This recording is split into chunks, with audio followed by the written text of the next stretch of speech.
What's up, guys? How we doing? Got Dylan. We have Marcus.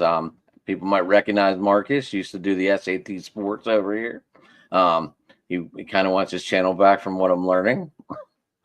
Um, I'm thinking of something right now. I kind of want to get back into doing something because I got a long story short about what I was doing and what I was invited to do, and then that didn't go well, and they kicked me off of that nonsense. So well, no beef over here, buddy. no, not at all. We just like to talk sports around here. Absolutely. And by the Dylan, way, what's going on? Go ahead. things are going well. By the way, sorry, Adam, it's only going to be 81 here the mall. And Marcus, I bet it must have been tough for Brian Kelly watching his old team play for a national championship, right? Yeah, he's building a new team right now as we speak. He's trying to take LSU to one for the first time since 2019 season. So I said 3 to 4 years he would bring them to the playoffs. Well, now I'm on my last straw with that, and we're going to see what happens next season. Well, you got 12 spots to try and get in, right? Yep. The main question, the biggest question is, can they win week 1 under him for once? And that's going to be tough. Well, you go to Death Valley week 1. They got to play Clemson week 1. You know, Marcus, it's kind of like, did Ohio State fans forgive Ryan Day for not beating Michigan but winning a national title? Yeah, but it's still going to live rent free in their head because you can win that natty, but you still couldn't beat your rivals, which I think that whole system was rigged because he was under the hot seat and people didn't want to believe me. I had Penn State, Ohio State in my final two. I either had Texas and Georgia in my national championship, or I had Texas and Oregon. No, they're on the same side. I had Oregon and Georgia, or I had Texas and Georgia. I had Oregon and Notre Dame. I thought, to be honest with you, I thought one or two things would happen for Ohio State. I thought Ohio State would no show, and Ryan Day be gone, or they just beat the you-know-what out of everyone. And Ohio State just beat the living you-know-what out of everyone. They're like, Ohio State played with a chip on his shoulder like we have not seen since that Peach Bowl when C.J. Stroud looked like C.J. Stroud. Yeah. I don't even want to get started on C.J. Stroud. I made the biggest mistake drafting him number 1. Look what he did to me. Oh, and you're talking fantasy football now. That was my worst season ever, but that was my fault. Picking him number 1 overall. I was so confident in him. Look where he got me. You know, it didn't help that he lost Diggs right away. And now this year he's going through another learning curve with a new offensive coordinator down there in Houston. So we'll see. And you should have picked up on sophomore slump. Well, who was number 1? Who was number 1 in that draft? Was it not Tyreek Hill? Was it in the fantasy draft last year? Young. Rab, what's going on, buddy? How are you gentlemen doing? Good. Rab, this is Marcus. Marcus Rav. How you doing? He covers Orioles and Ravens. So that's why we're going Ravi Sports. Nice. You're caught on to that. You're caught on to that. I'm honored, brother, that you caught on. Most people don't catch on to that. I knew what was going. I better know my people. I like how it sounds almost like ravioli.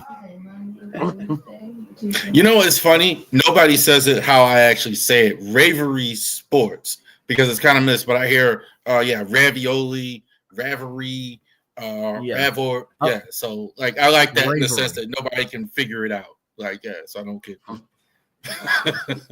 I like it though.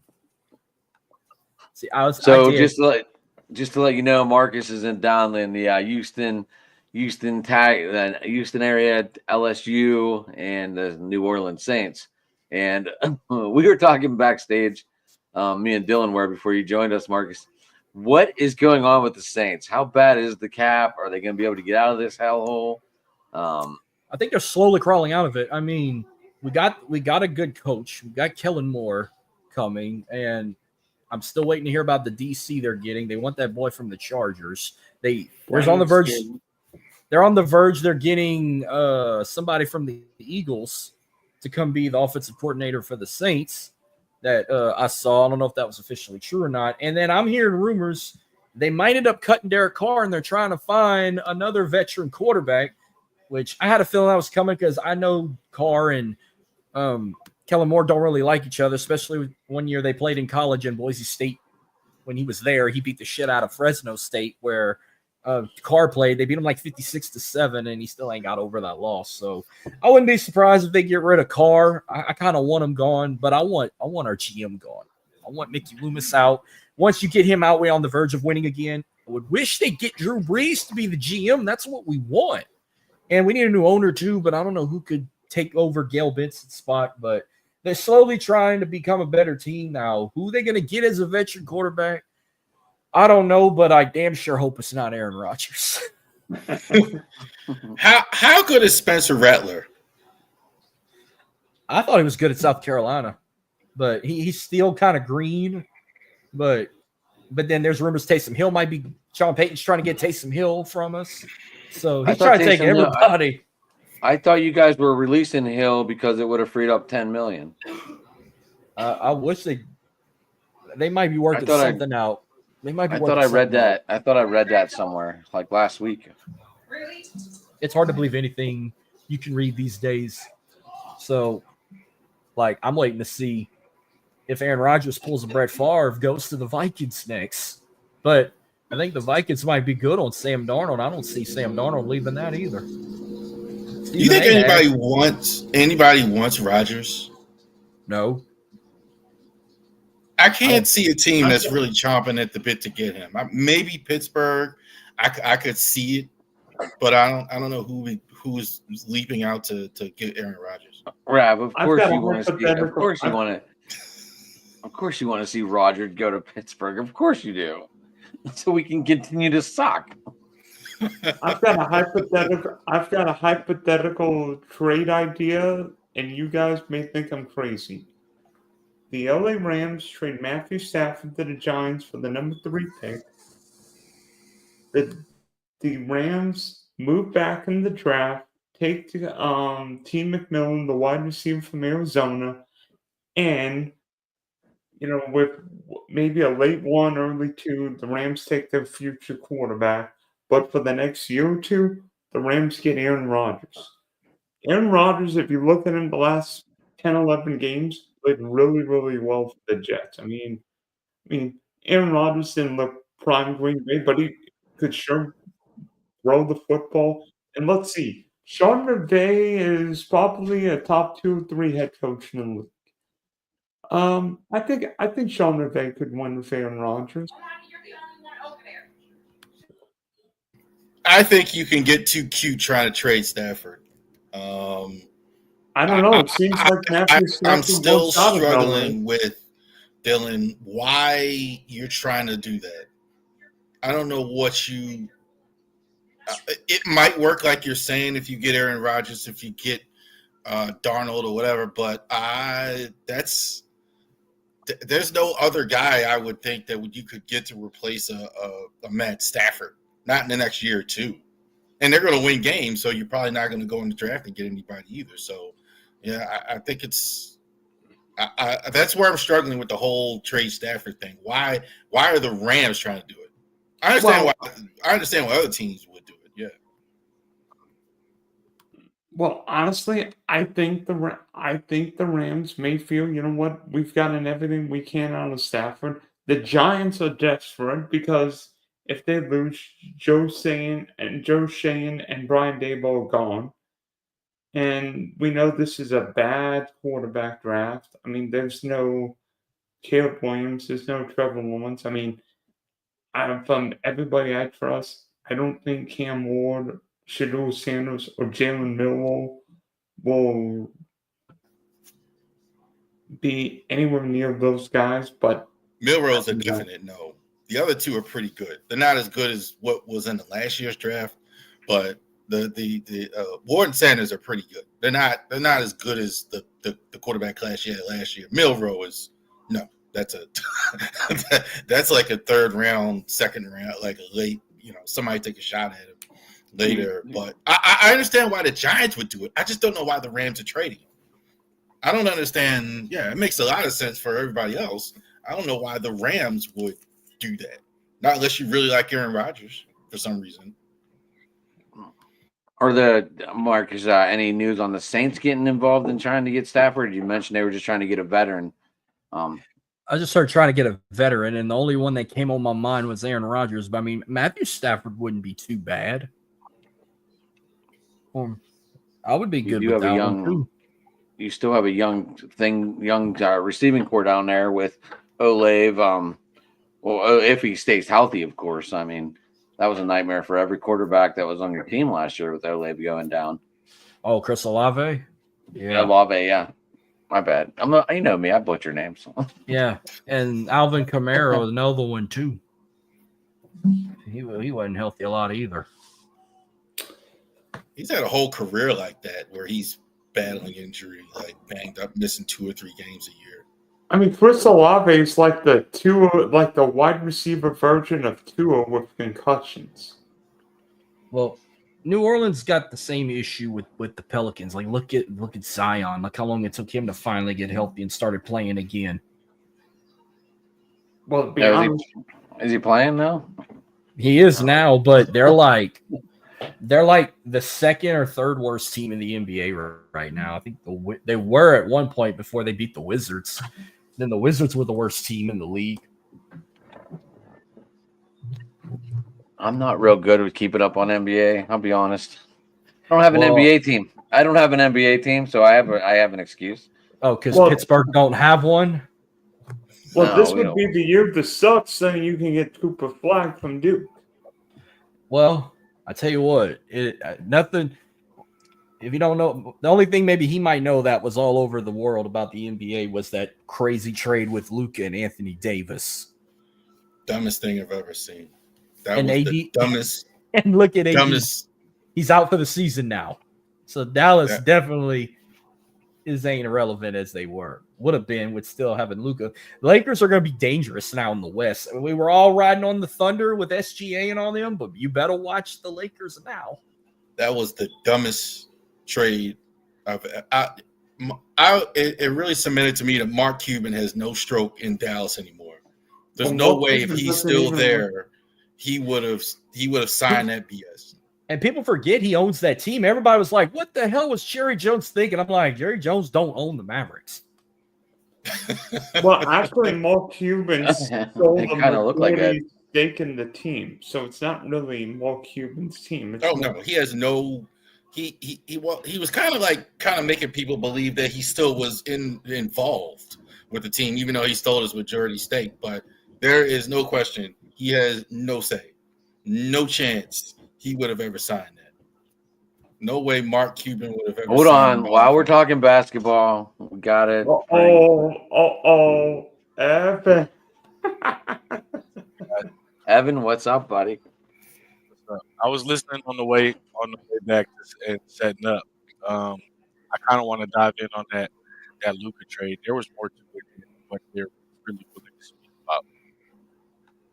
about. As we know, Mark Cuban sold majority of the team, and with that came a lady who is known in Vegas for owning casinos.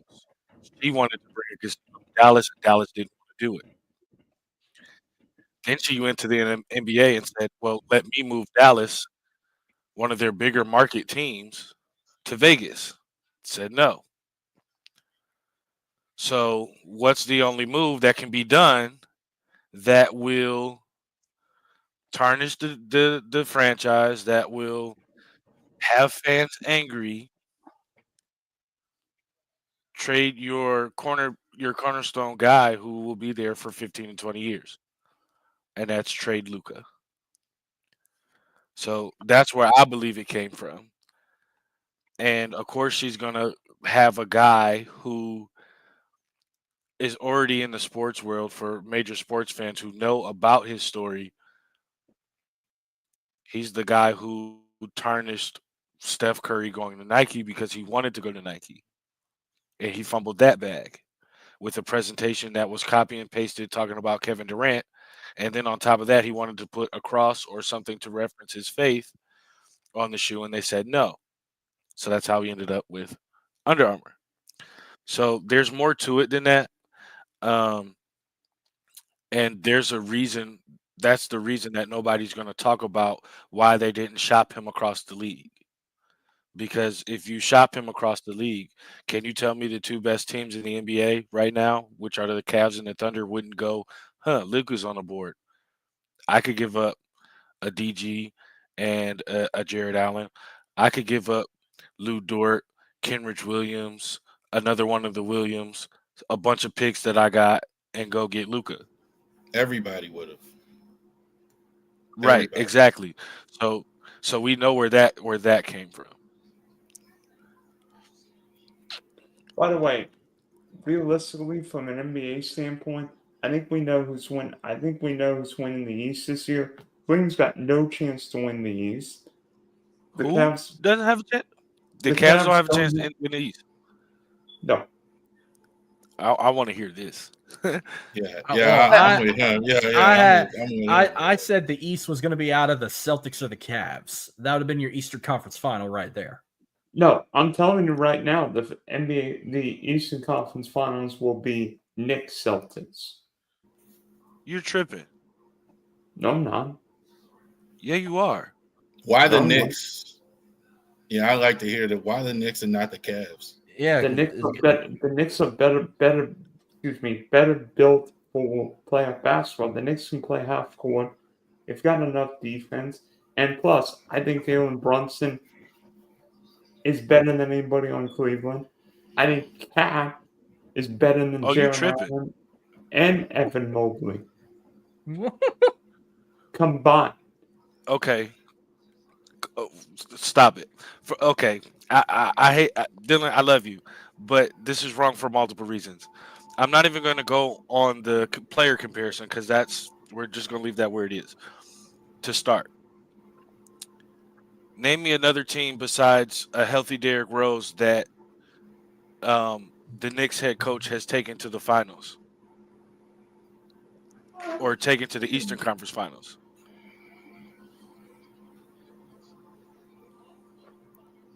I hope you don't hear my brother right Not now. off the top of my That's head. hilarious. You can't because they haven't made it, and the reason they haven't made it is because I was he going to doesn't say have that. enough. I was going to say that. I was like, oh, the Knicks making it. You I can't was- because Thibodeau runs guys into the ground. He starts before the All-Star break. He always shortens his lineup to 9 to 8 guys, and then he's running 6 guys in the playoffs. Guys are beat up. That's the reason Mitchell Robinson started to fail because he didn't get enough rest. And now you're saying that they get Cat. Yeah, it stretches the floor, but Cat wasn't amazing in Minnesota in the playoffs. You think he's going to be able to line up and play against Evan Mobley, who's having a break his come to spotlight moment? You think that their bench is better than the Cavs bench when they traded all of their bench, their reliable bench that they've had for the last 2 years, to go get Cat? Honestly, I think the Cleveland Cavaliers, the classic regular season team, because they play hard, they're young, they've got energy. I wouldn't be surprised if Cleveland lost in round 1, round 2 of the playoffs. But you have the Thunder, who are younger than the Cavs, who have no playoff experience under this group, going to the finals. On top of the fact that you mentioned that the Knicks run a better half court, but the best half court team to win and be a dynasty were the Warriors, who our head coach came from. We're running the same offense. The only reason that Steve Kerr is even in Golden State is because he turned down New York. That's the only reason he ever took it. Phil Jackson wanted him, and he was going to run the triangle, and the Warriors were just a better team, and so he took that, and that's the only reason he ever wound up in Golden State. Because once Phil did it, then a lot of the league wanted him, and that's how he wound up in Golden. That's how he wound up in New York. That's how he wound up in Golden State. I think the Cavs are the best team in the NBA, in the Eastern Conference. I don't think I think they're better than Boston this year. I think Darius Garland is Allen Iverson 2025. That guy, you cannot stay in front of him, period. Donovan Mitchell, you know how good he is. They have two good bigs. I love the Cavs. I think the Cavs are the best team. I mean, the only question I have with the Cavs, kind of like to your point, Dylan, can they play with the lights bright? Because they really haven't yet. Because the Celtics definitely have. The Celtics have I see a lot of stableness with the Celtics and everything they're doing. But, man, it's going to be hard for me to – but the Cavs are really, really good. OKC is really disrespected, too. OKC is terrific. Terrific. I think SGA is phenomenal. So I have the question. Can anybody name somebody off the Knicks bench? So what? Benches don't win in the playoffs anyway. But you said they had a better bench. No, I said better. If they don't win in the playoffs, Can I Google? If benches don't mean anything, what is Gary Payton II? What is Sean Livingston? What is Andre Iguodala? What are those guys to the Golden State dynasty? Key Cox. If benches don't win any, or bench players and role players don't win anything, what was Manu Ginobili? What was Robert Horry? No. Ginobili was not a role player. He came off the bench. He wasn't a role player, but he came off the bench. Why is there a six-man award? We could go down the. If benches don't matter, why is there a six-man award? Ginobili would have won that. I think Ginobili won that 4 or 5 times. Don't matter. He wasn't. Yeah, like. I'm sorry. Go ahead.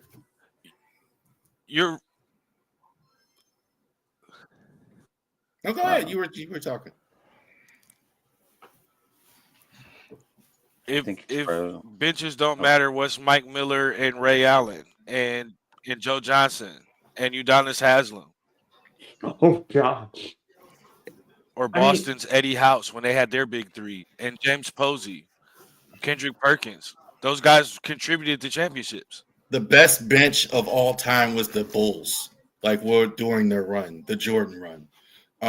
My dad used to love watching the Bulls because they had every guy came off the bench, knew exactly what they were supposed to do. They didn't do much. Steve Kerr, you knew what he was going to do. Whittington, you knew what he was going to do. They exactly had a role in it. So all coaches, though, shorten their bench in the playoffs. I don't agree with it, but they all do it. They all go down to 7 or 8 for some reason, where they should play more guys. If you play, especially 9 or 10 in the regular season, you should play short guys. But I think Dylan's point is the Knicks are more physical, and that might work against Boston, where you quite question the physicality of the Cavs. No. I'm not, but I'm just saying. I think that's a better point. Like Boston, you got to hit them. Go ahead. I'm sorry, Dylan. You were talking. I just think Boston's better. I mean, Jaylen Brown, Tatum, Drew Holiday, Derek White, Porzingis, Al Horford. Nobody's beating those guys. Cleveland, no way. I do like the DeAndre Hunter trade, but Cleveland does have, and I think New York's better. I mean, the Knicks beat the Cavs in the playoffs a couple of years ago. I mean, both teams have changed, but I don't think the Cavs. But you're referencing a playoff series where we lost to the Knicks and Jared Allen was out, and DG was coming off an injury, and that was Donovan Mitchell's first year here, and Isaac Okoro, Dean Wade were out. We didn't have Ty Jerome. Our sixth man was Craig Porter Jr., who broke his ankle the final game against the. And if we're talking about physicality, the DeAndre Hunter trade made the most sense because it allows us to switch and be able to play a better head-up game with Boston and the likes of New York because he's a real stretch big, which forces Isaac Okoro, which was our best defender before DeAndre Hunter, to come off the bench, which allows us to make switches at the point of guys coming off the bench and not missing a beat. I'm not disagreeing with that. They just haven't done it in the playoffs before. This is a very young group. And that's the only question I have with them. Because, yeah, they have that size. Just like OKC, they have those 2 7-footers. I mean, so do the Cavs. They have that size. Darius Garland is so quick, man. I mean, just watching him, you cannot stay in front of him. And then when you can dish off to Donovan Mitchell and those guys. So, yeah, they are really good. Only thing they have not done it in the playoffs. That's just fact. I mean, they just haven't yet. Not against Boston. Go ahead. I'm sorry. And in the West, I know you may think I'm crazy. FGA may win the MVP, but it'll be a phantom MVP because we know the NBA's best player resides in Denver. I don't know about that's the whole like Lamar Jackson, Pat Mahomes argument right there. And that's is he really the best player? I don't know. I mean, every time I see Luka, he's putting up a triple-double every single game. They're more reliant on him this year than they have been in recent years. They've had a lot of injuries. They've had Westbrook hurt. They've had some guy like Aaron Gordon's missed some games. So they're relying more on him this year. I think that's cool. That's why I think that's probably part of it as well. But I mean Joker's third in the NBA in points, fourth in rebounds, second in assists. That's crazy.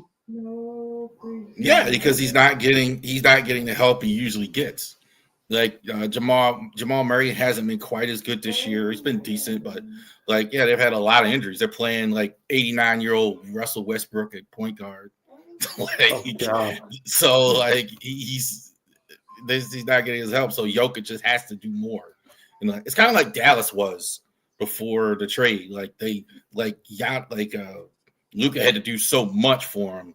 It's more like that this year in Dallas. But I that's like the Lamar argument, Mahomes. He's the best player, but is he still the MVP? I agree that Nikola Jokic is the best player in the league. He shouldn't win MVP though. SGA's been the best this year. All right. Well, speaking of Mahomes, we did not meet last week, guys. What were your thoughts on the Super Bowl? I know Love you did reaction shows, but we didn't do one here. Oh gosh, I don't know how to watch Super Bowl. Travis Kelce or Taylor Swift? Oh wait, did I say her name? Crap! I knew he was going to say it. Dang it! I think the best team won the Super Bowl. I mean, I don't think there's any question about it. I mean, the roster is really good.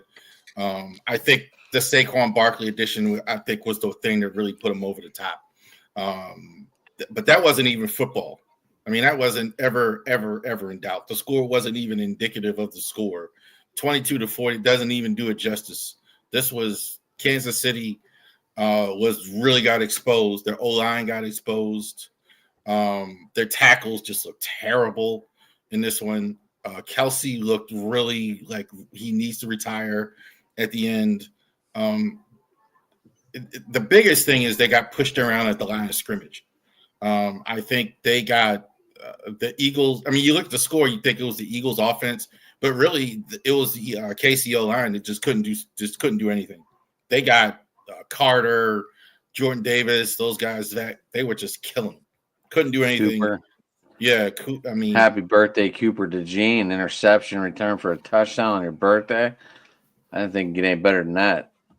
It was like when I was little, I watched Lawrence Taylor go against John Elway in the Super Bowl, and the Giants beat the Broncos that year, and it was like that.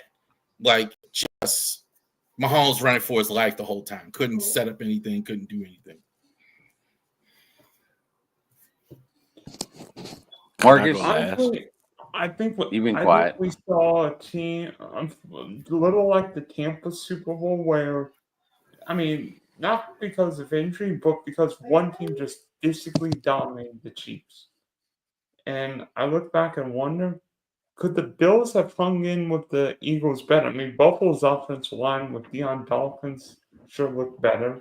Heck, even Baltimore's O-line with Stanley would have been better. I mean, honestly, it was a bad matchup for the Chiefs.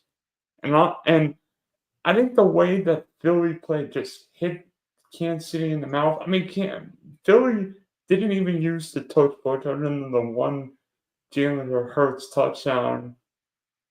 Philly just smashed mouth and just beat the you-know-what out of the Chiefs. They made Pat Mahomes look like he was seeing ghosts, which never happens in big games. I don't think he's ever looked as bad, Mahomes. I can't ever remember that where he looked like that on during the Super Bowl. I can't remember him looking, even in his first year with the team. I can't remember Mahomes looking that bad. Marcus, that one was something like. At first, I didn't know who to take at first because it's like my heart wanted the Eagles because they deserved it. They had the better team. My brain was saying Kansas City because of how they were getting refs to help them win games all season. I thought this was going to pity the payoff of them cheating all season. This was the conclusion, all that. But man, we thought wrong. The Eagles were definitely the better team. Not just Cooper DeJean winning the Super Bowl on their birthday. It was also Saquon Barkley's birthday, and it was Andre Sam's birthday. They all celebrated a birthday winning the Super Bowl. I was waiting to see Cooper DeJean pull a Calvin Naughton Jr. taking Taylor Swift and telling Kelsey they get married because he stole that spotlight. They showed her one time on TV and we never saw her again. That was the greatest moment ever. And I like Patrick Mahomes. I just don't like Travis Kelce. I don't care for any of the other players. I mean, I also like Xavier Worthy too. But I mean, hey, I was like, if he wins it, I'll give him the GOAT. But he didn't look too good. Kelce looked like he didn't want to fucking be there. He was more worried about Taylor and the people booing him. She's writing a breakup song right now. We're just waiting for it.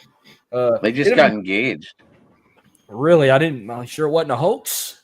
I didn't know that. By the way, It was like a $7 million ring. I didn't really pay attention. I just scrolled by it the other day. I was like, what? How can he afford it, the poor guy? By the way, Right. Here's the song that Taylor's writing. Teardrops on my guitar from the Big Easy. Okay, I'm kidding. Evan? I'm kidding. And of course, I'll let you get your thoughts on the championship game too, because I don't think we've had a chance to unload on the Ohio State winning. Yeah, I can answer both of those. I'll answer both of those, but I'll start with the Super Bowl. I wasn't surprised. I felt like the Eagles, after getting Saquon and after seeing what he was able to do all year, there was nobody that made the playoffs that was going to stop that team.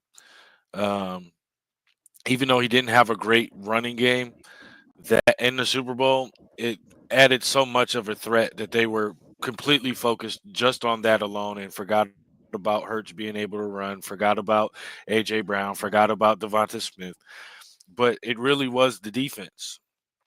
And Dylan kind of highlighted it before, but anytime Mahomes really looks bad in the playoffs, whether it was the game he got knocked out against the Browns, whether it's been when Buffalo's defense is humming, when it's the Tampa Bay Buccaneers, or this recent Super Bowl, when it's a defense that can rush 4 and drop everybody else back and allow somebody to spy, he struggles. And I felt like this was the defense that could do it.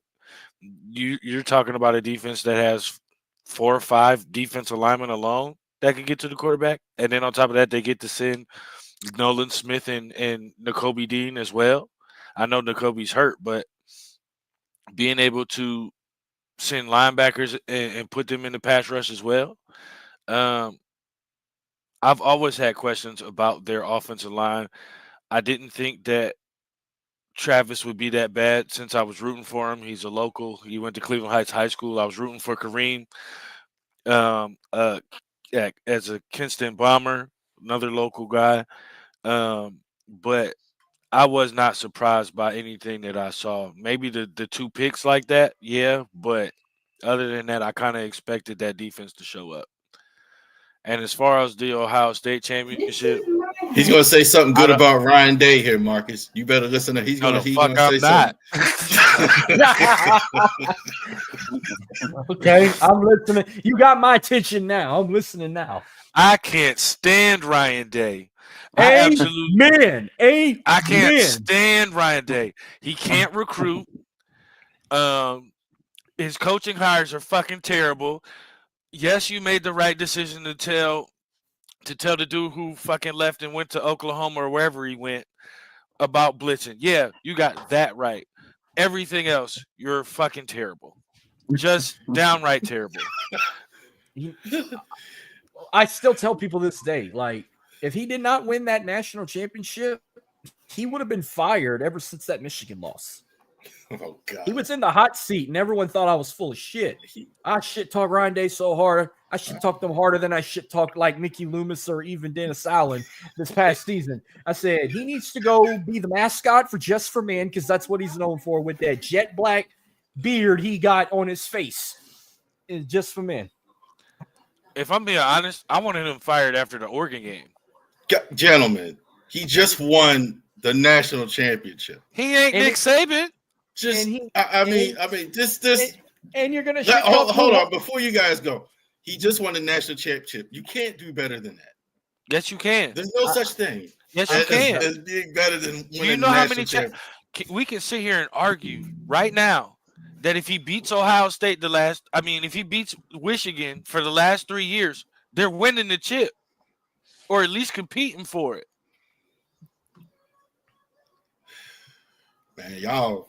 That game is so important to Ohio.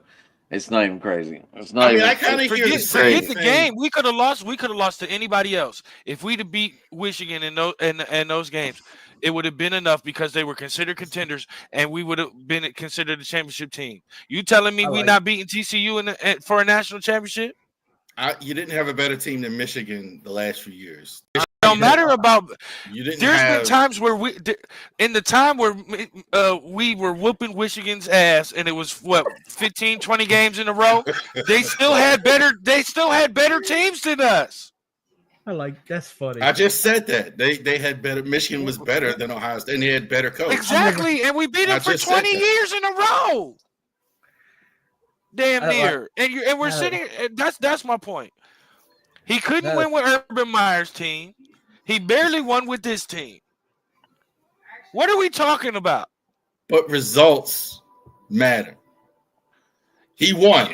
And yet, we are still sitting here talking about firing him. If results matter, he should have been fired. You're telling me you have Marvin Harrison, Chris Olave, Jackson Smith and Jigba, and with Justin Fields, with Justin Fields, and you can't win? He's going to have 5 first rounders. He might have at least 6 or 7. No, the wide receivers coach, who's the new offensive coordinator, got those guys. They said it in their when they were being recruited that they wanted to go play for the wide receivers coach because he's turning out real NFL talent. You got Josh Simmons. You got Josh Simmons in the first round, possibly. Donovan Jackson, probably, maybe not first round. A Nick, but coming in the first round. You got the 2 first running backs off the board after Genty. Both your backs, Henderson and Jenkins, might be off the board. Not good enough. Mhm. What about? I mean, I don't know what to tell you guys. I mean, if you guys can't be happy, Ryan Day is 70-10.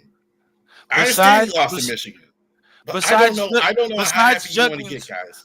Besides Judkins, and if you add Jack Sawyer and JT Tulalumama, whatever the fuck his name is, yeah, you had them for 4 years. You couldn't win. Those guys have been starting for 3 to 4 years and couldn't win. And we're gonna let him slide off of one national championship. I still let him slide. We let Tomlin slide after one Super Bowl. So what's the difference? Y'all are way better than Ryan Day. I don't give a shit. We haven't won anything in 8 years. Oh man, We didn't win a playoff game in 8 years. Let me rephrase that. All he had, you're talking about making the playoffs in the hardest league in America versus beating Michigan. Stop it! I kind of hear the same. I kind of hear the same thing with Sirianni. Like it's just stubborn at this point. I mean, Dylan and I talked about this. Like at this point, you need to stop with Sirianni and all that stuff. You need to stop with Ryan Day. Ryan Day has been successful. No, at some completely point, different. Completely different. We could have won that championship with you and me on the sideline. We could have won that championship at Ohio State. But they won. The Eagles were not winning that Super Bowl without Sirianni because they take on his personality. I don't think the Eagles will win a Super Bowl without Vic Fangio. I don't think they were winning that Super Bowl without Saquon Barkley. Well, Saquon did nothing. I'm more in that camp, but this is. But you're not gonna say one good thing, man. Give me something, man. Nothing. That beard looked nice.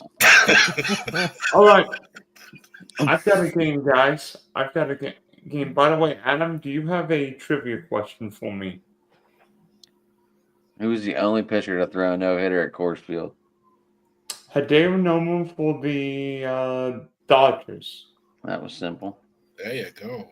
Actually, Hideo Nomo threw a no-hitter for the Red Sox, I think in Baltimore. I believe it. The Orioles were terrible for the longest time, so I'll give you that. I just saw that, and that was my baseball question of the day. Ryan Day is the first coach, and here's a trivia question. Well, a trivia answer, rather. Ryan Day is the first coach in Ohio State history to have seniors graduate who don't have gold pants. So we're worried about gold pants, baby. By the way, I get it. It's a big thing. I get it. So is winning a playoff game in 8 years. So if Mike Tomlin won a Super Bowl and never beat the Browns, you'd be happy? Yeah. You shit. Maybe. You shitting me. I don't believe you. Look, no, you're right.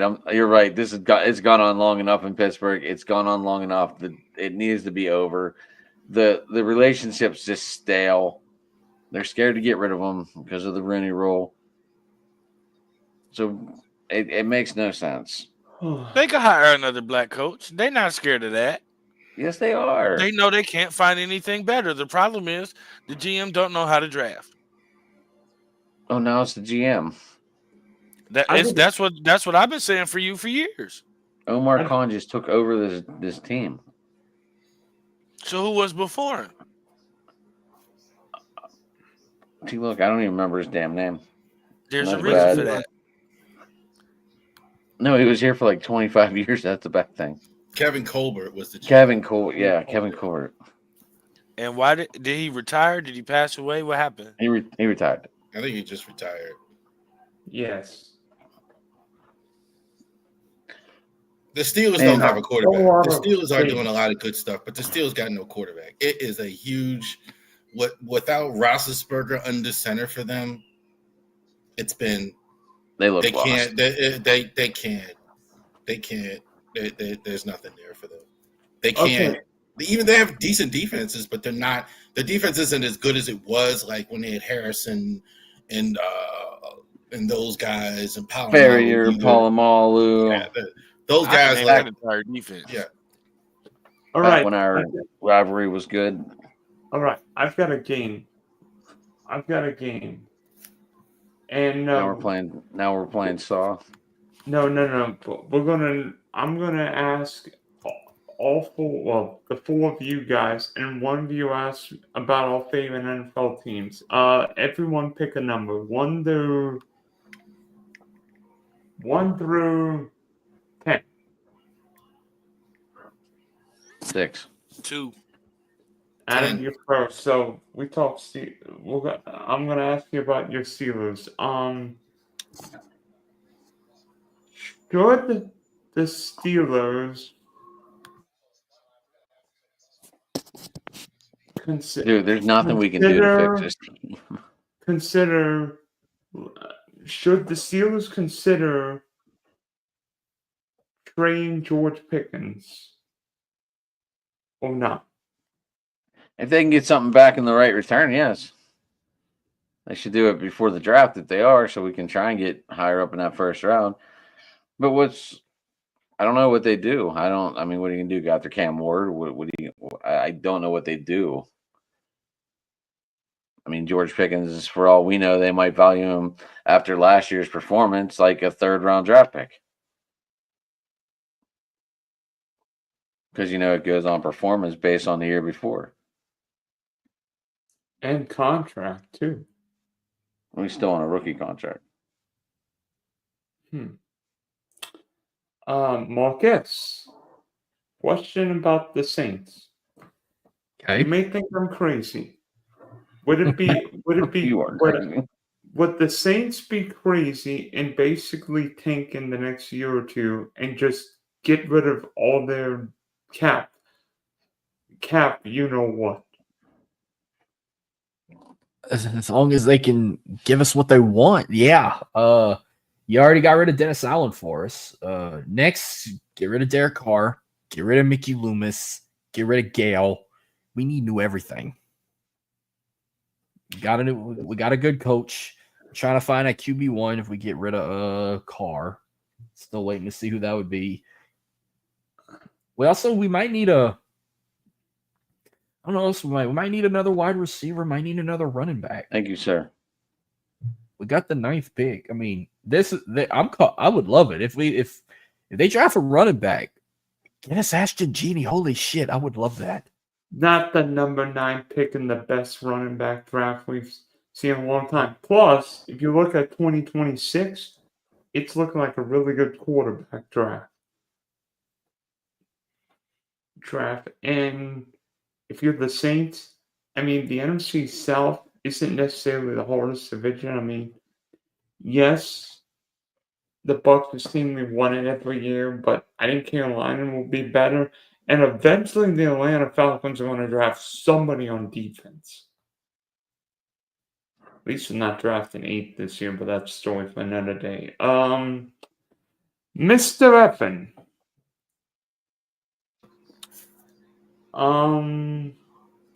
This is a 2-parter question. One,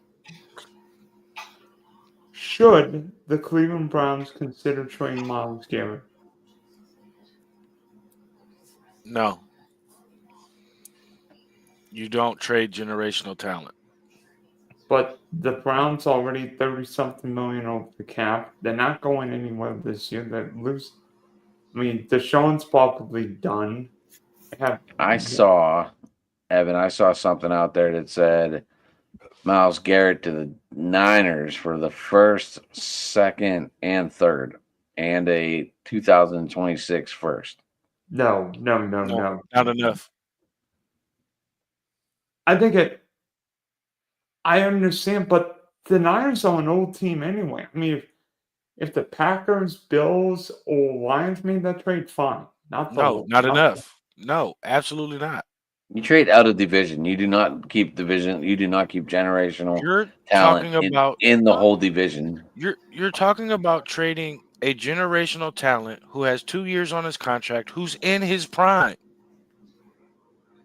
There is nothing on the market that would be worth making that trade. a first, second, and third is not enough. No, it's not. Wow, man. That's... Okay, Lamar Jackson wants to be traded. What do you, as a top quarterback in the league? You don't trade a Lamar Jackson. No. Why? Because you can't find another Lamar Jackson out there. Thank you. So why trade a generational pass rusher who has been in the media before this raid he went on because of LeBron and Clutch Sports, which I think is absolute bullshit, said himself, we're not going through a rebuild and we're not that far away. And if everybody in this panel has said already that we just need a quarterback, he's got 2 years left on his contract. I haven't said to even. I don't Browns remember need saying way that. more than a quarterback. They have. I mean, the Browns don't have an O-line. I mean, So wait, the same O-line you're saying we don't have that performed out of their mind last year, who switched in an entire offense in 1 year that none of those guys had ever had success in, who are all road graders and not pass blockers, and now all of a sudden we don't have an offensive line. No, Do you understand? I'll put it to you this way. Joe Bitonio and Wyatt Teller, and you can look this up, pulled per game on average 8 times. Joe Bitonio said it himself this year. Through the first 8 games, he probably pulled 4 times. You're talking about a run team who switched to a passing style offense with guys who never succeeded in places that passed the ball.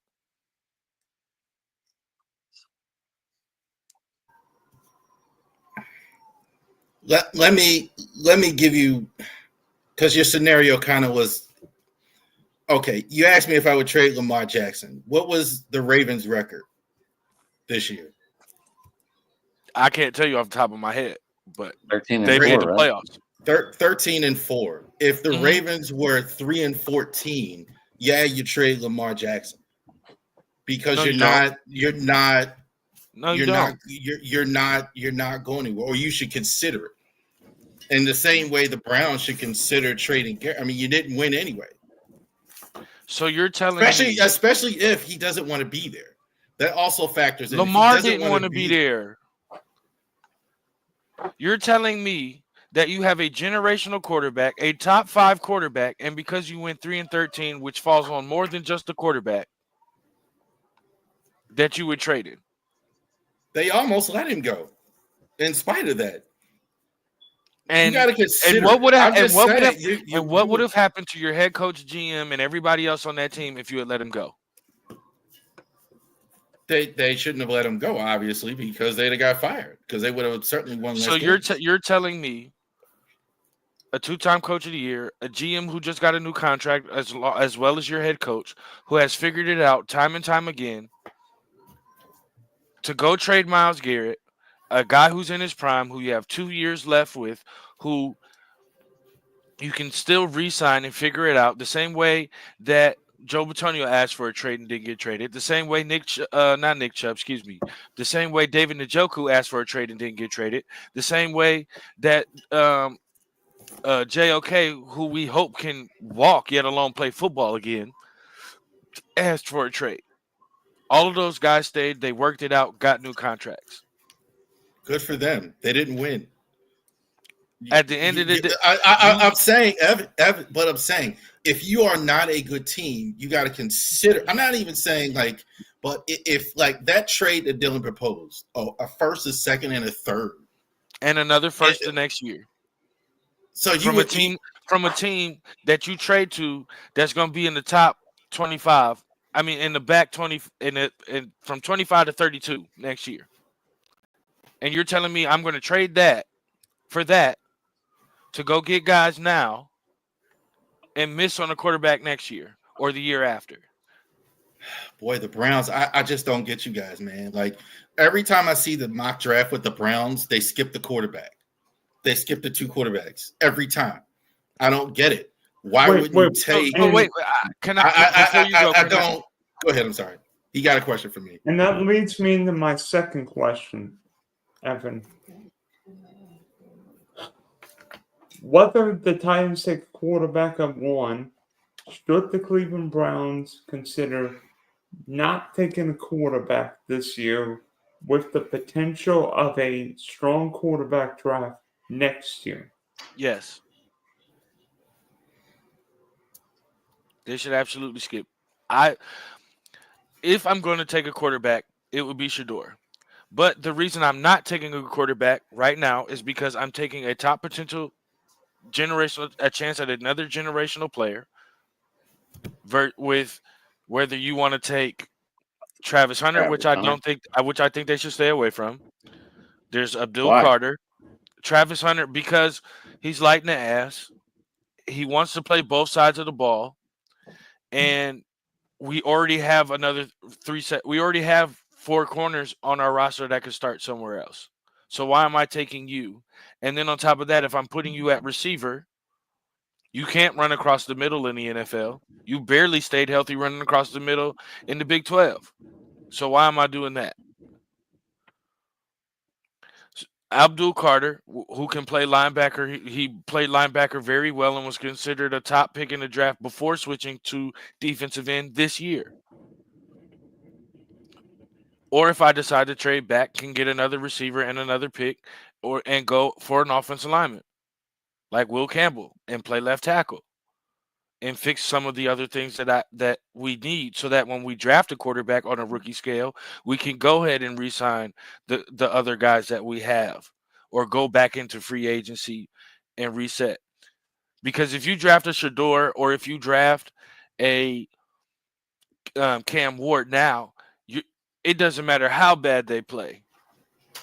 You can't then turn around and say, "Oh, I got the first pick. I'm going to take Arch, or I'm going to take the kid from Drew Aller, or I'm going to take one of the numerous other guys that'll be available." You can't. It's not the same as taking Josh Rosen. They didn't take Josh number 1, number 2. Right.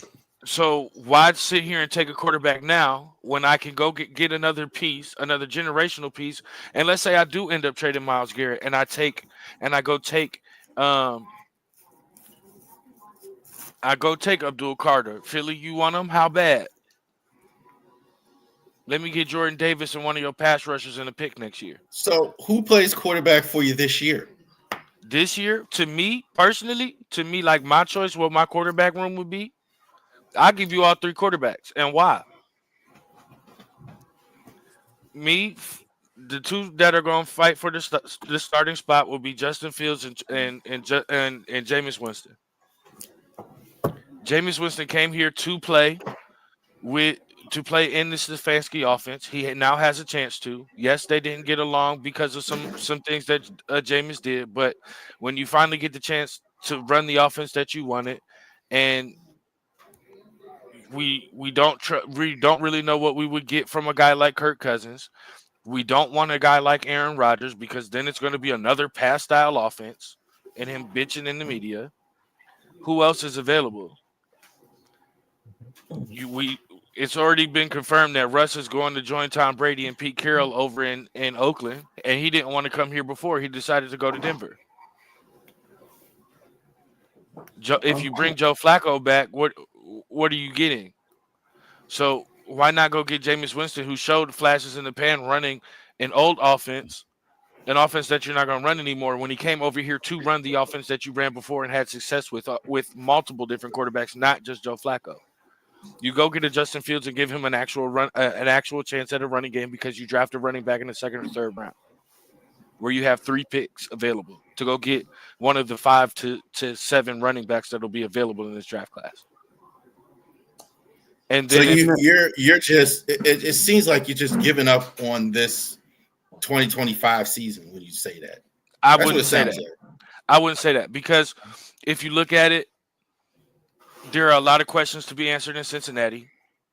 We're with Kevin Stefanski. We're awash with Baltimore, and we're awash with Pittsburgh. We're going to have one of the worst schedules, one of the easier schedules this year. And you're telling me I'm bringing in a guy who wants to run this offense, who's shown success in pro style, West Coast style setups in Winston. You get Justin Fields with a potential running game and a setup where he's not always focused and trying to figure out how to read defenses, a guy that can run, and then you go draft somebody in the second and third round. If Jalen Milroe is there, you already have his offensive coordinator. If Jackson Dart is available, you have a guy that you can sit on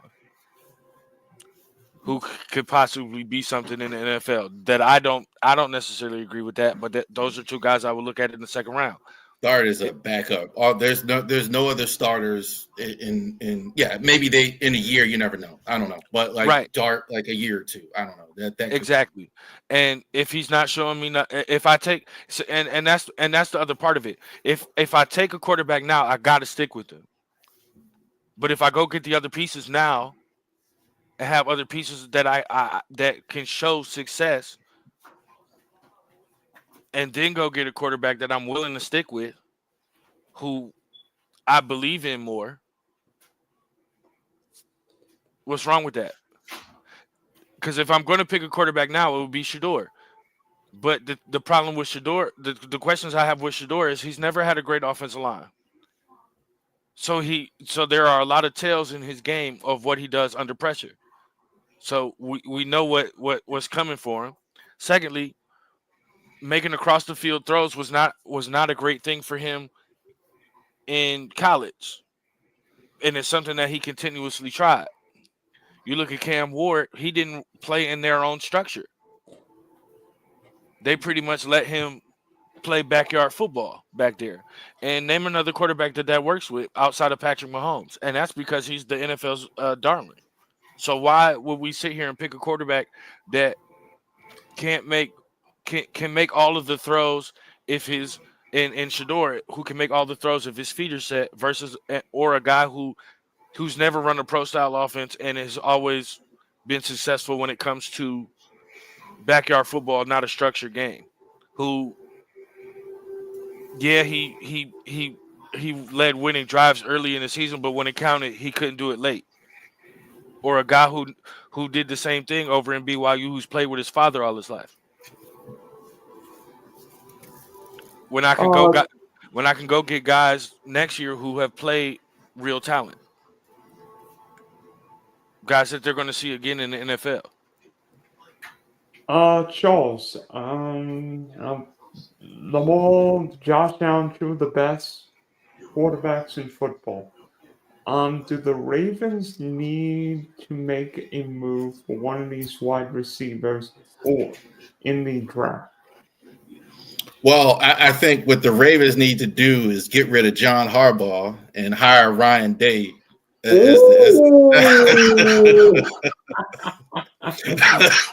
No, they shouldn't. You could hire Urban. You could hire. He shall not be named.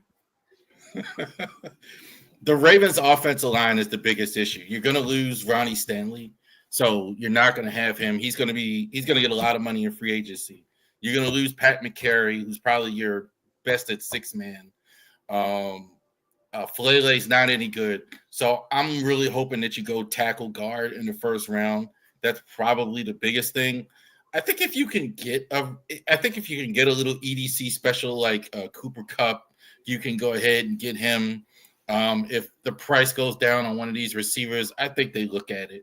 But I think more they're looking at it up front, what they need to do more than the wideouts for once. I think they really like Bateman. They have confidence in him. Maybe a third receiver. Yeah, I think Kupp, keep your eye on that, something like that. Somebody who could be a third receiver for him. Evan. Dylan, I really love this question because this was the question I was going to ask. Wow. If Wilson from the Jets becomes available as a Raven, would that be a guy you're willing to move heaven and earth for to go get to put with Lamar? Garrett Wilson? Yes. I don't think they're going to do that. I think Zay Flowers is they got confidence in him as the number one receiver. I don't think EDC is not going to trade.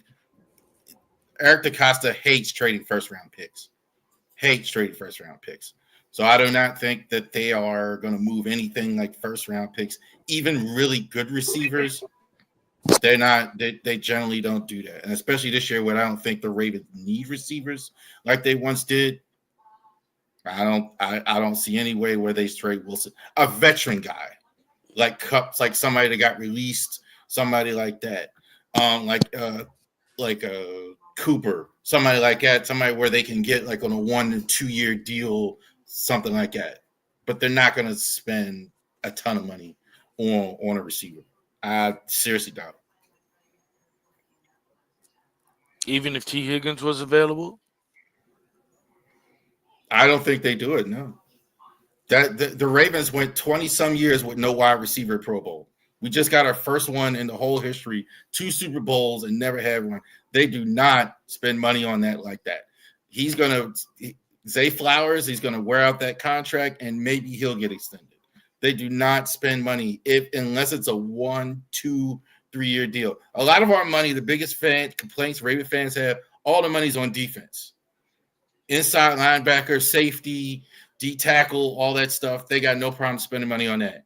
But like corners that are really pricey, they kind of stay away from that.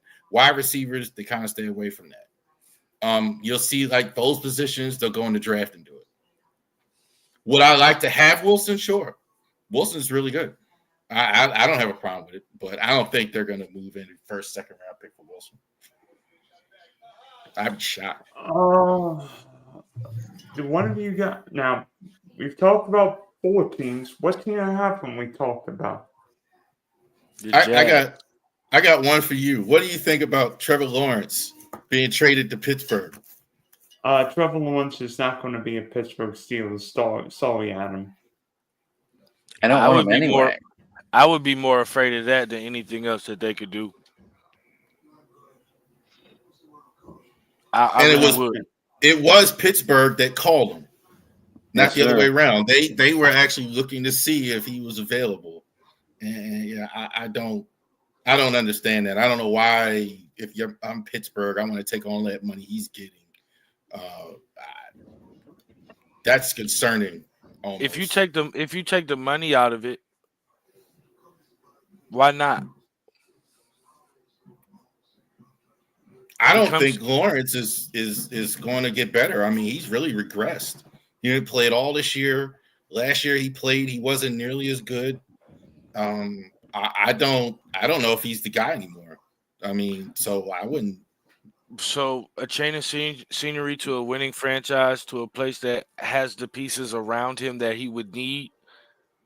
That We winning. I'm not sure Pittsburgh's offensive line's all that. What are we winning? You said a win. Like, what are we winning? Stop it! You're a winning franchise. Winning How more many than Super Bowls? Jacksonville. How many Super Bowls do you have in total? More than you. 6. Hey, we closer than you will ever be. I beg your pardon. They didn't create the Super Bowl until after Jim Brown retired because they knew what was going to happen. I beg your pardon. We've got more playoff wins recently than you guys. Oh, that's do. great. Recently, you see how you had to cap it? Recently. Wait. Well, recently, we suck in the playoffs. How about playoff wins this millennium? We're under 500 with this guy. Cleveland 1. Mm-hmm. Jacksonville 1, 2, 3, 4. How many times did you make it to the divisional round or the AFC Championship? We made it. They lost the Patriots after they whooped the shit out of the We Steelers. lost to the undefeated Patriots, and then we lost to the Patriots again, and we lost to the Chiefs. It don't sound like you got any further than we did. I think the scenario we made one AFC Championship game and beat Adam's stinky Steelers. Oh, fucking been through what 3 picks that got returned. Leonard Fournette showed up to play that game. Hey, that's better than the game against the Browns, right? Right, the Browns beat us. I think the scenario Evan laid out or Dylan laid out, like going to Pittsburgh for Lawrence, that would work like if Andy Reid was the coach or Kyle Shanahan was coach. If you had a good offensive coach that could really coach him up and turn him around, I think that's a good scenario. I'm not sure that it is with Mike Tomlin. I've got a crazy idea. Why don't the Rams trade Stafford and then try and get Trevor Lawrence? Yeah, that's what I'm talking about. Like if he's going with Sean McVay, I have way more confidence in that. Way more confidence in that. I think like I don't know if it would work still, but I think like he's with a good offensive coach. I think Lawrence needs that. He needs to be really coached up. The only reason I think it wouldn't work with Sean McVay is the same reason it didn't work with Jared Goff. Why? I think Sean McVay is one of those guys who needs a vet, like a serious vet, and I don't think T-Law is there yet to be considered a serious vet. Aaron Rodgers would work there. A Russell Wilson would work there. Guys like that. I think that I don't think because I need to see him with a young quarterback before I have faith in that because I mean Sean McVay and Jared Goff got to a Super Bowl. Exactly, and then you traded him because you said he wasn't your guy because y'all had an argument on the sideline and he disrespected you in front of players. They didn't have picks for years because of that either. They traded away, what was it, 3 first rounds? Or something like that. They didn't have anything for you. Like all their players for years were like 3rd, 4th round. They didn't have any first and second round. So that was who ended up getting Jack Campbell, Jahmyr Gibbs, and St. Brown, I think, right with the 3 picks. You look at the line, like you look at a lot of that was the Goff Stafford trade. So yeah, that was they gave up a whole lot with that. But I don't think Lawrence goes anywhere. I don't think teams are chomping at the bit to get him. I don't think he actually goes anywhere. But I think Pittsburgh. I think it's Darnold. If I had to put money on it. Hey, Marcus, the guy that can't play in prime time. I think Marcus went to the bathroom.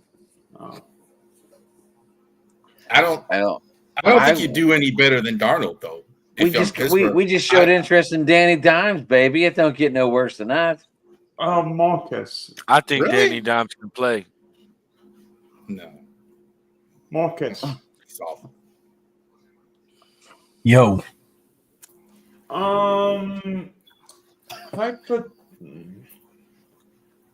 Technically, New Orleans has got the 9th pick in the draft. I mean, probably go offensive. Seemingly go offensive line, right? Oh, their last 2 drafts, they drafted O-line in the first round. 2 years ago, they drafted Trevor Penning. Last year, they drafted Taliesin Fuaga. I think we good on line. If we draft anybody on offense, like I said, it got to be a running back or a wide receiver. Could it be a pass rusher? Could be that because too. I mean, Daniel Jeremiah's mock draft shows the Saints taking the edge out of Marshall, Mike Green. Yeah. Do you think Kellen Moore brings anybody with him? Like some of those players, I mean, Eagles got a few free agents. I think that's the thing. If I'm them, I don't know. Zach Baum didn't exactly have a great stint as the special teamer in New Orleans.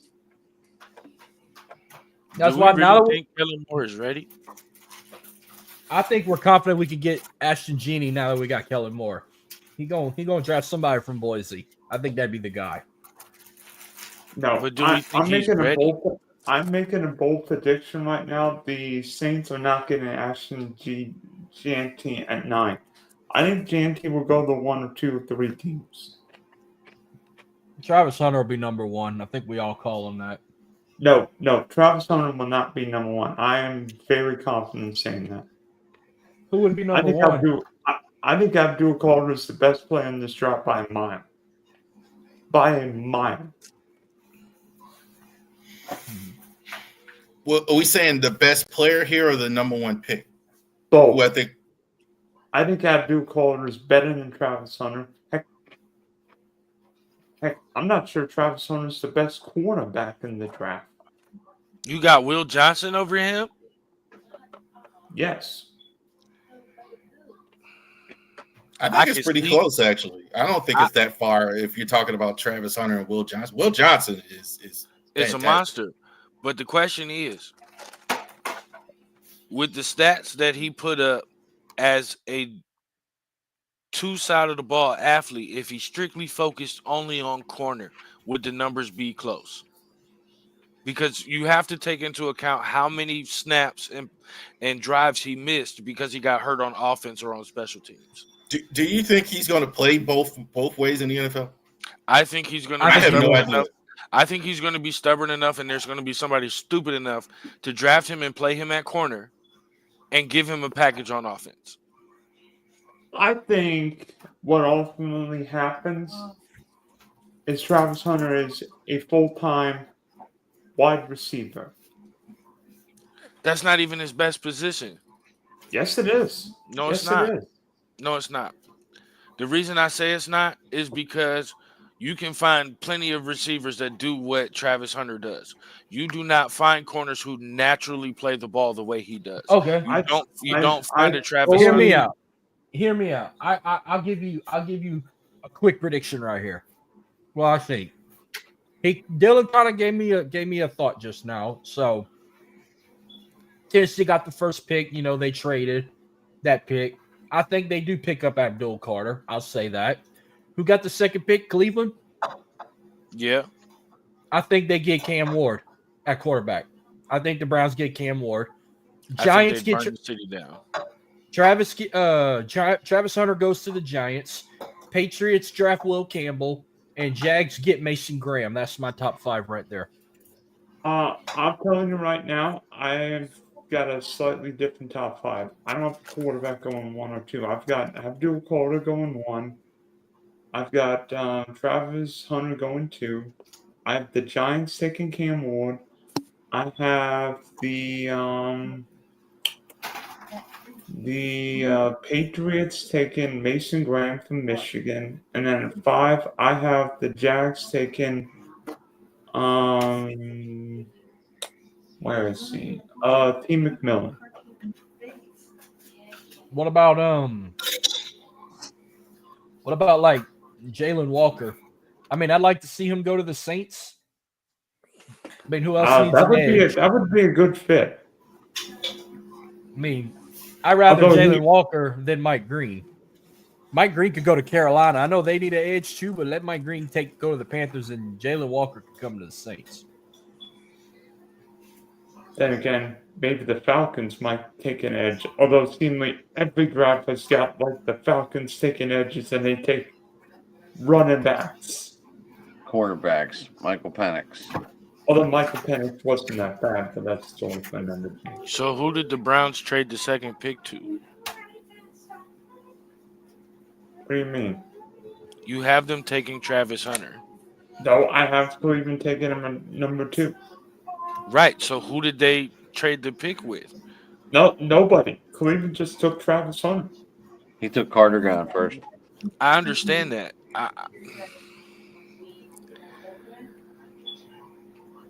I believe more in Cam. The Browns would take Cam Ward or Shedeur before if Abdul Carter went first. The reason, and I understand that, yes, the argument is take the generational player, but you're saying take a guy who is smaller than Jerry Jeudy, who hasn't stayed healthy on offense, and we have 4 corners that could start on other teams. Why would we pick another corner? Because you won't take another corner. You're going to take a wide receiver. I think he plays. I think it depends on the team that takes Travis Hunter. I think if he goes to New England, like at 4, and I have no idea if he is, but they're going to play him both ways.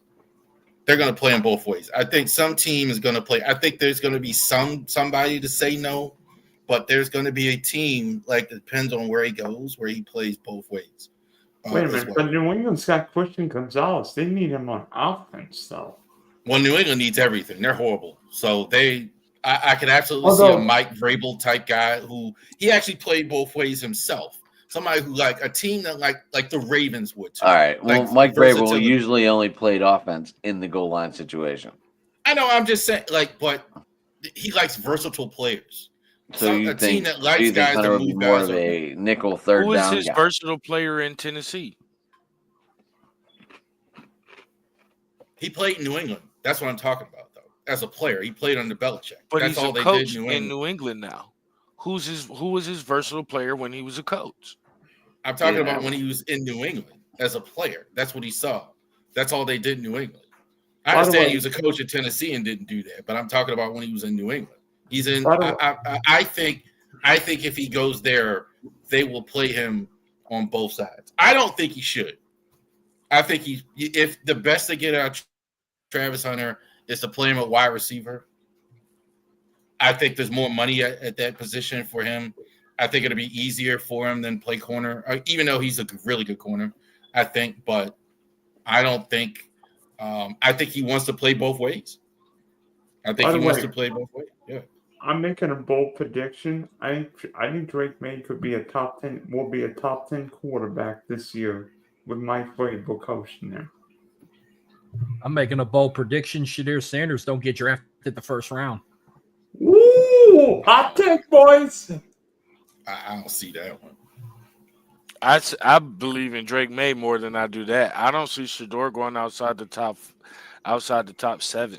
The only reason I don't see Shador going in the first round too is because they know that Dion's going to be there up their ears and it's going to be an interference. But he already said he won't be. And out of all of the interviews that he's already had at the Shrine Bowl and all the interviews up till now, he hasn't been a part of. Doesn't make a difference. People think that. When you're drafting Shador, you're taking Dion's and all that stuff with him. It's the same thing when you draft Arch Manning. There's no getting around that. There's no getting around that. So was Archie in the way after he got drafted and traded to New England? No, I don't think Archie was in the way at all. The Manning family was in the way at all.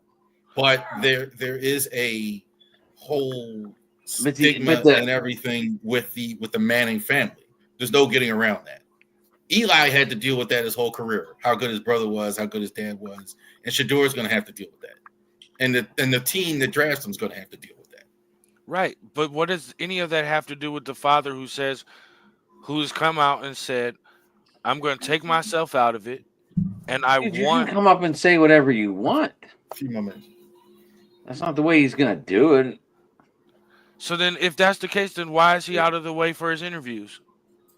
I didn't say Dion was in the way. I'm talking about, but like Cam Ward, that's never mentioned. His family and all that other stuff, it's never mentioned. Every time you hear a conversation about Shador, his dad and all that other stuff in Colorado, and that's just teams do not like quarterback. Teams like quarterbacks to be boring. You don't hear quarterbacks say much, do much. They don't like any of that stuff. And I'm not saying he's got a rap album and all that other stuff, which is silly to even bring up. I'm just saying that's a turnoff for a lot of teams, right or wrong.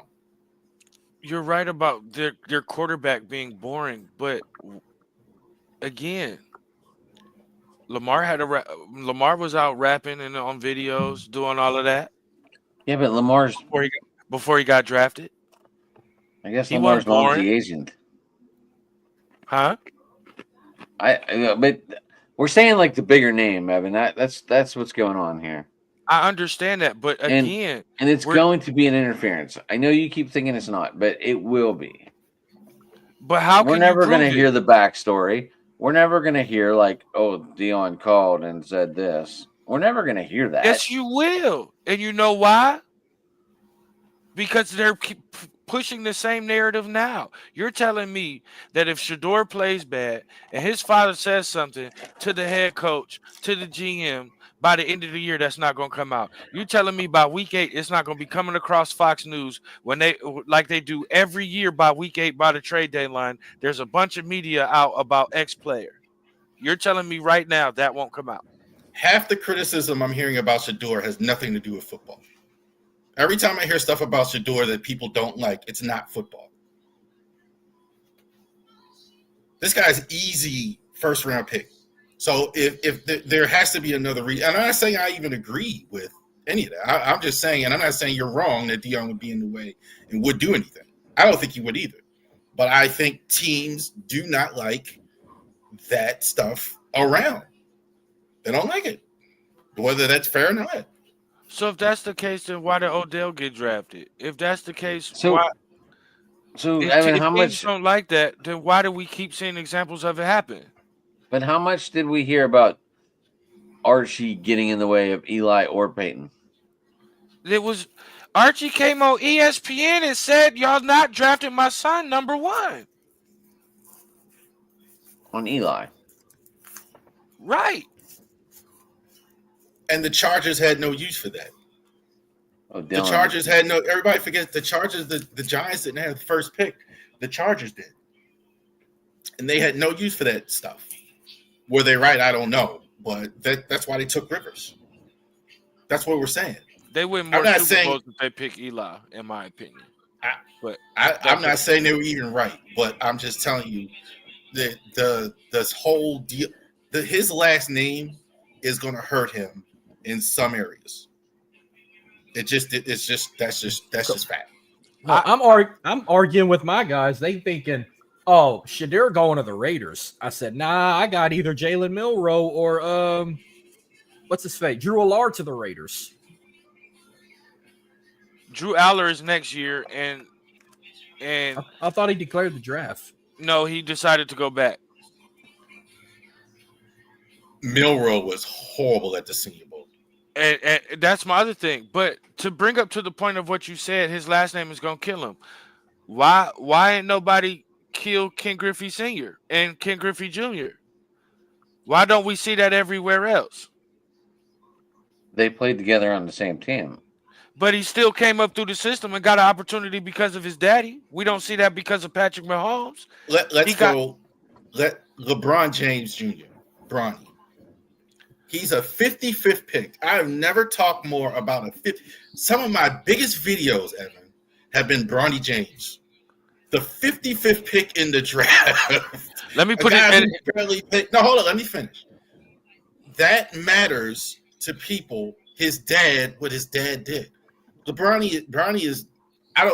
Maybe he's an NBA player. We don't even know yet. I don't know. That is to some teams that weren't the Lakers. Did not want a part of this whole thing with LeBron and all that. That matters. I can combat both of those. Because when the rumor came out that before LeBron signed that big deal with the Lakers, which was after Bronny had a heart attack, that the rumor was, and it was reported by Brian Windhurst, confirmed by Shams, and talked about by Stephen A. Smith, that whoever drafts Bronny wherever he falls, which was considered a late first rounder, not a second rounder, but a late first rounder before the heart attack, LeBron was going there. And you saw teams create cap space for it by with the signings of their players and not by trades. We're talking about a kid that if he wasn't LeBron James' son and averaged the same stats that he did playing in high school, would have still been, and still went to USC, would have still been the second highest rated player in that recruiting class. That was supposed to be the next Fab Five of freshmen. So, what are we talking about? You keep making a different argument. Like you're making the argument for why it doesn't matter. I'm telling you what the teams think. I'm telling you what the management thinks. I'm not telling you that it works on the field or whatever. The Bronny James criticism that he's getting is because of who his father is. That's just the fact. I mean, nobody would even care about a 55th pick. So then why isn't Elijah Arenas getting the same criticism? He's considered number 1 pick next year in next year's draft. He hadn't even played a game in college yet. And his father is Gilbert Arenas, one of the most notable known players of my generation, and known for his podcast. He's not getting the same smoke. No, Gilbert Arenas isn't LeBron James. He's not, but he's known for being Agent Zero. He's known for trying to shoot Nick Young. He's known for Gil's Arena. He's known. I understand the LeBron James in primetime part. I get it. But I feel like it's unfair to sit here and say that we can confirm that these teams don't like it. Because if that's the case, the Browns and the Titans, the Giants, the Raiders wouldn't be meeting with him anyway and putting out positive stuff in the media about their meetings. If that was the case and these teams were that worried, it would be all over the place that he was going to fall into the second round already. It's unfair that I'm 5'7" and not 6 foot tall, but that's you don't for want real. trust That's me. a reality. Trust me, I'm 6'4". I'm 6'4". You don't want to be this tall. It hurts. I mean, you never had a woman say to you, "You're too short," either. Yes, I have. Like he's 6'4". But I I'm telling mean, you. whoa. All right, I'm not. All right, Evan. That's not too good being 6'4" and being told you're too short. I like trees. Okay.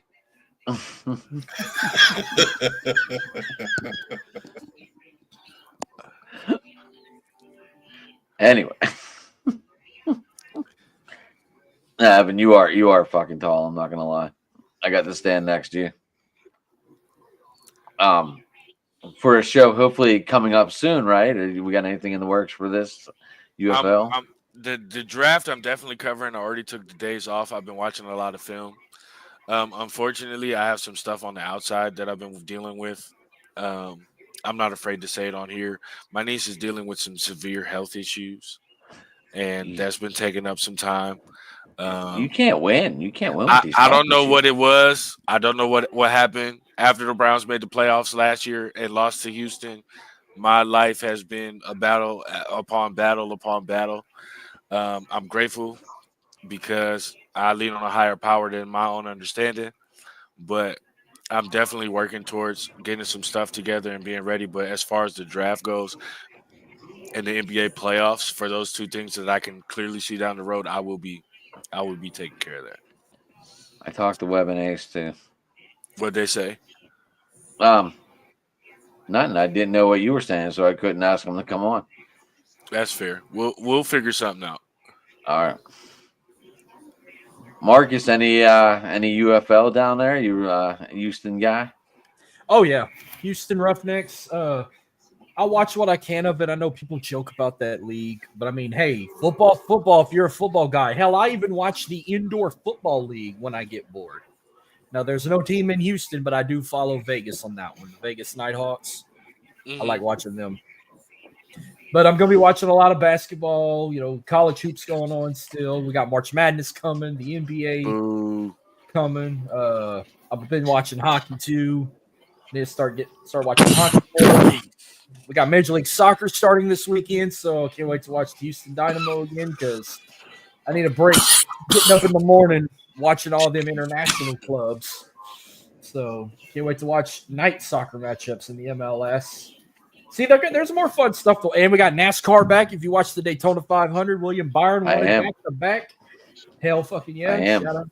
Rich talked about it last night on 2 Tire Change. That's the second year in a row this shit ended at night because of fucking weather. But hey, William Byron did it again. 4 hour. It was a 4-hour delay, I think. Yeah, because of a massive thunderstorm. Last year they had to move it to the next day. Right. And I didn't get to watch William Byron win the first one.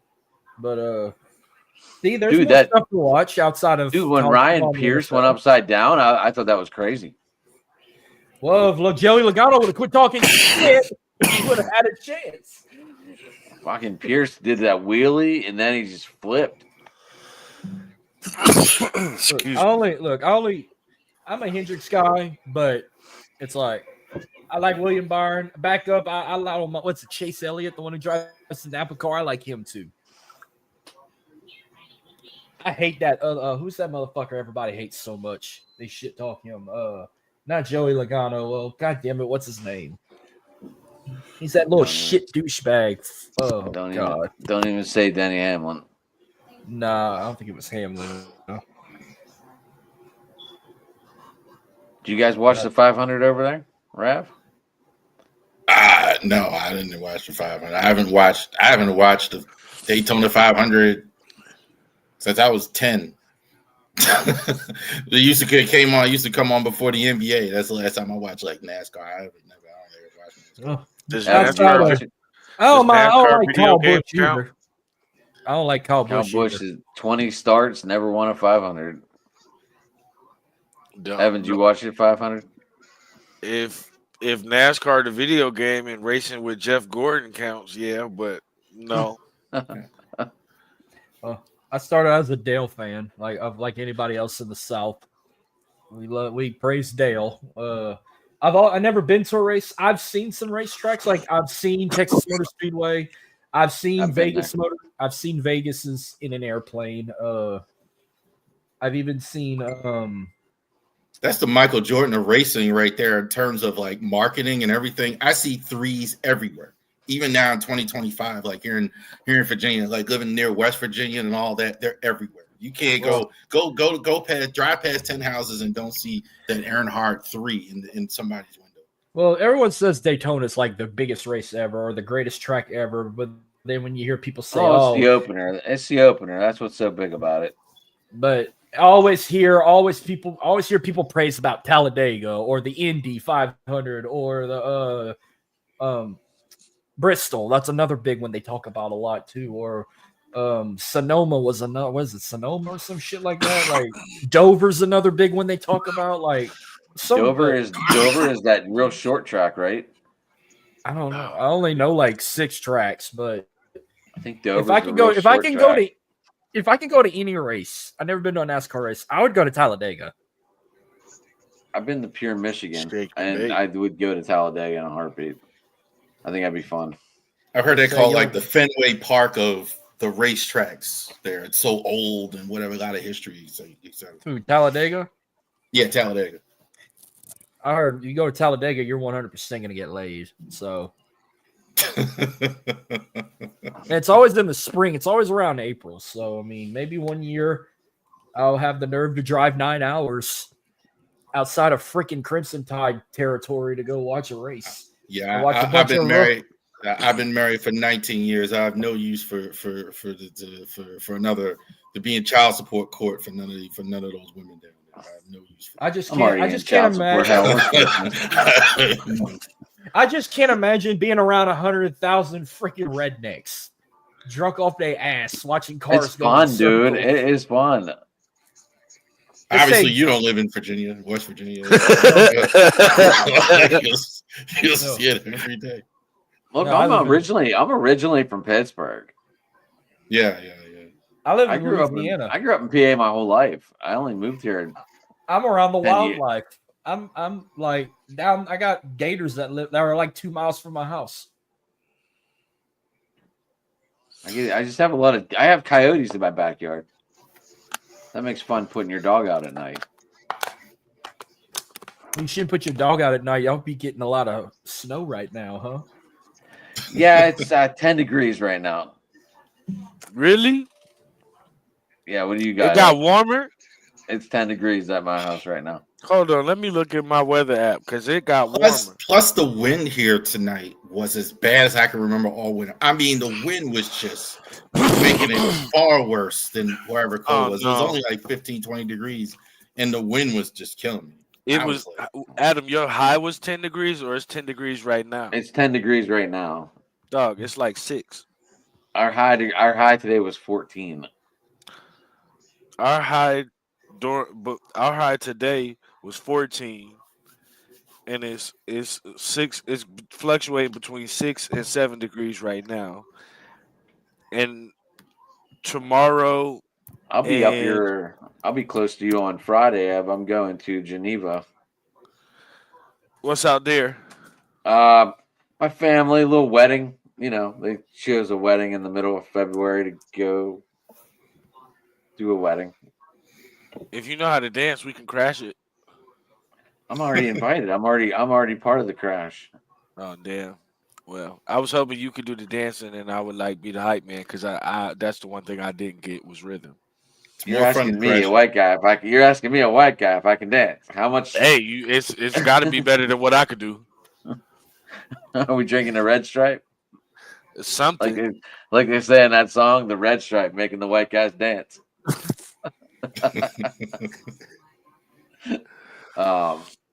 Yeah, we're going up Friday and coming back Sunday. So, What time Sunday? I don't know yet. Because I'm off Sunday and I should be done early on Saturday. Saturdays are the easiest day. I know Saturday we're doing the wedding thing. I don't know what time it starts. 2 or 4, one of the two. I don't know. I just this will be the first time being able to like hang out, no dog, no driving. You might see stupid Adam. Just saying. That's fair. I'm allowed. I'm okay with that. I'm okay. I'm allowed. You've earned it. Yeah, Well, dog's gonna care, and I'm this gonna was drink fun, some but- beers. I'm about to get on Twitch in a minute, so this was fun. Definitely have to catch up with you guys again next time. Marcus, we'll talk. We'll talk in the chat and see where we can get going. Yeah, because I need to get something back rolling. I didn't even get to talk about the Super Bowl. I feel once I get a show back running, it's gonna be too late for that. And I want to try and get something by the time MLB starts, because I got a lot of shit to get off my chest now that we got out Alex Bregman's with the fucking Red Sox. Like, we're down to fucking just Jose Altuve and Yordan Alvarez. I don't know what's going on. Yeah, I was thinking the same thing. What's going on with the Astros, man? They're like getting rid of everybody here. They got rid of Tucker, which is kind of crazy to me. That was wild. Well, you ain't got to worry about them shit talking to them anymore with the cheating shit, because everybody's damn near gone except Altuve. Altuve's staying. He's saying he's retiring an Astro, and Alvarez signed a contract till 2029 with the Astros, so we got him till the end of the decade. So we got him another 4 or 5 years. What happened to Mr. that Martins. crazy? What happened to that Absolutely. crazy other outfielder I had? Not Tucker, but the other dude. Reddick? No, in Houston. Oh, Yeah, Reddick was in Houston. No, JJ. what is his name? Oh, fuck. They were saying he could be the next Aaron Judge for a while, and then he started dealing with injuries. Oh, fuck. I think I know who he's talking about. Hold on. I'm pulling up.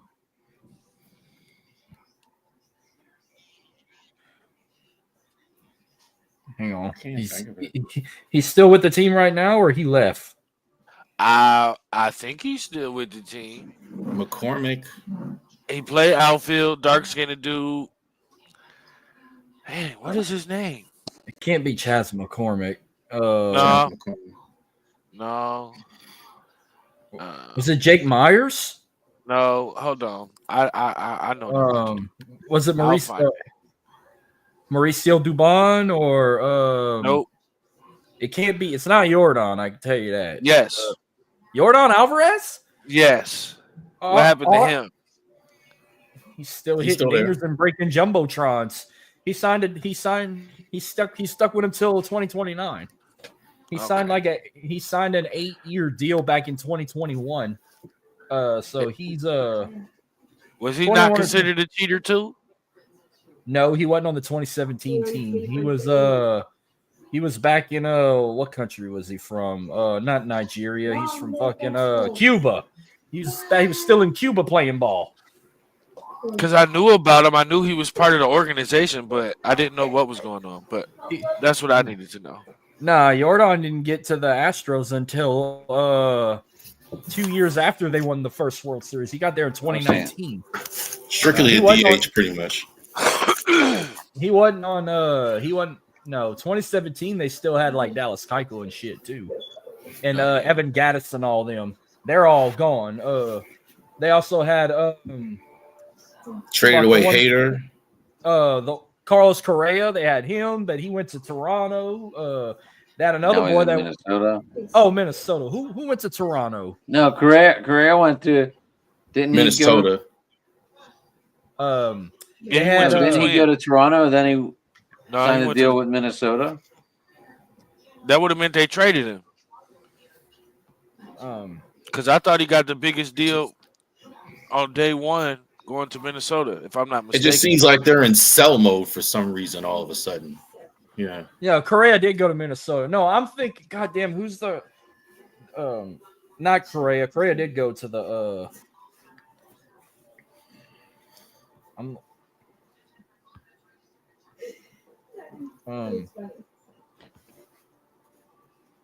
You're gonna say the name, and we're all gonna like shoot ourselves in the face.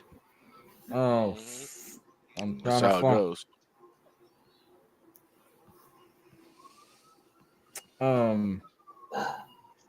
George.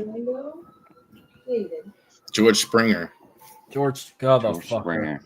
That was another one that was on that team. And then Garrett Cole went to the Yankees after that year too. Garrett Cole went to the Yankees, I think was it 19 or 20? He left Houston. Not long after that World Series, he went to the Yankees. Verlander's gone. Yeah, he retired. He's retired. He's done. I do appreciate he's on another having him. team. Verlander, I think he signed with somebody. Who? Not Jason Verlander. Verlander. I think he signed. Justin Verlander? Justin Verlander, yeah, he signed with. He signed with Toronto. No, he's with the he's a free agent. Signed with the Giants. Oh, no. Oh, He should retire. He's at the age. Him and Scherzer about they should retire, but He only worked 1 day a week. must be nice, brother. I wouldn't know what that's like, man. I wish. I'm sure they do a lot of like off day stuff, but you officially really only on the hill 1 day a week. That's crazy to me. Well, now that Verlander's gone, it's like I'm stuck between like three or four different pitchers who could be our ace. Now that Verlander's gone, and this is just a couple names I'm gonna throw down. It's gonna be crazy, but like maybe like Brian Abreu, Louis Garcia, Christian Javier, Lance McCullers Jr., or even a Hunter Brown could be the ace for the Astros. You don't consider Valdez the ace? He's not a pitcher. Talking about our number one pitcher. Yeah, Valdez. Yeah, Valdez. You have Valdez. Yeah, we got Framber Valdez, but I don't know. He's not off. There's just something about him. It's like when he's not on national television, he could throw the perfect fucking game. When they got Fox on him or ESPN, he's like Sam Darnold. He's it's Kirk like Cousins. he's not there. He's like he's not there. Maybe like a Kirk Cousins. If we're comparing them to quarterbacks.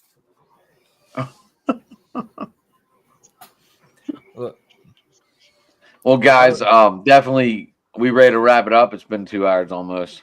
Yeah. Yeah. Marcus, you wanted to bounce first, so how people get a hold of you, buddy? Whether you call it Twitter or X, whatever, I'm at Marcus Lee 337. I'm still doing the World League podcast, but we have been doing that show. We'll make 5 years in November. We've never really taken a big ass break, but we're taking one right now. We're actually taking 2 months off because we want to kind of reset, restart, do something new with it. So by the time we get closer to WrestleMania, we're going to put the show back up. So like we haven't done our last live stream was like 2 weeks ago. I've dropped a couple audios recently, but we're going to Liv Morgan looked good last night. Oh, yes, she did. But we're taking a big break from it. We're going to be back rolling when WrestleMania gets closer. So right now, me and Dylan are on Twitch right now. I started gaming on Twitch a lot now. So, and then I'm still trying to figure out a sports show thing here because I need to start talking sports again. It sucks I ain't got to talk about the Super Bowl recently with the shit that happened. So I'm trying to get that rolling again. Then I got other sports to talk about. But yeah, I'm about to get back on track here. I like it. We'll talk about your show coming back. Hell yeah. Because I've been keeping up with y'all quite a bit. Like I've seen your little shows a bit. I've seen, the sports talk about the late pop up. What's that big boy, the Ravens fan? I see his shit pop up a lot too. I see Jamie's show pop up Matt. a lot. Rab, we lost Matt. Matt went with Believe in Sports. So we Okay. picked up Rav up there, and he does our Orioles and Ravens now. Yeah, I see Jamie a lot with what's his face, that old man. Joe. They talk the Bills and the Yankees or the Mets or whatever. They talk a lot of Yes, like they upstate do. New York stuff. I see them pop up. You know, so I see y'all around a lot. I still follow a lot of y'all. They're like the odd couple. That's like why that works, because it's like they couldn't be two more different guys. Every time I see them, it's like, man, these guys really like want to partner. Like, yeah. Well, they Dude, share they- they share the Bills, but I think they got opposing baseball teams. I think Jamie's the Yankee fan and the other guy is the Mets fan. Yeah. Right. Yeah, Jamie. Joe grew up in closer to the Mets in Rhode Close. Island Okay. or Long Island, one of the two. I forget which one. But now they both live like 40 minutes from each other in Rochester and Buffalo. Hell yeah. So anyway, Evan, how people get you? So I am the host of Talking Sports by the Lake. You can find me on Twitter at Brogdon Evan, at the XFL Football 2023, but we're going to be updating that channel and on that Twitter account. You can find me on what am I missing?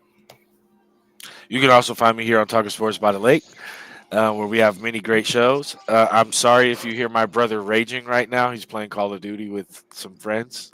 So that's all the stuff you hear right now. So I definitely apologize about that. But yeah, no, you can find me on Twitter. You can find me on TikTok at Prince to a King.